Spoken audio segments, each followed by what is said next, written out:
Sasa tuangalie kwa uchache wake dalili za ugonjwa wa figo. Je, mtu akiwa na ugonjwa wa figo dalili zake zinakuwaje? Maana wakati mwingine imekuwa mambo ni mengi zaidi.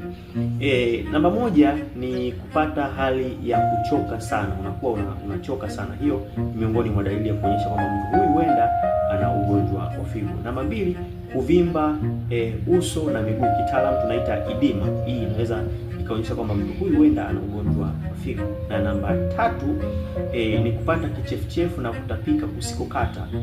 Unapata kichefuchefu kile mara kwa mara, lakini kichefuchefu kinaambatana na kutapika. Lakini namba nne, kukosa mkojo. Unaenda kujisaidia haja ndogo lakini mkojo hautoki, au unaweza kuwa unatoka lakini kwa kiwango kidogo, au kawa unatoka ukaambatana na harufu chafu au na maumivu makali. Wakati mwingine pia inaweza ikawa ni miongoni mwa dalili ya ugonjwa wa figo.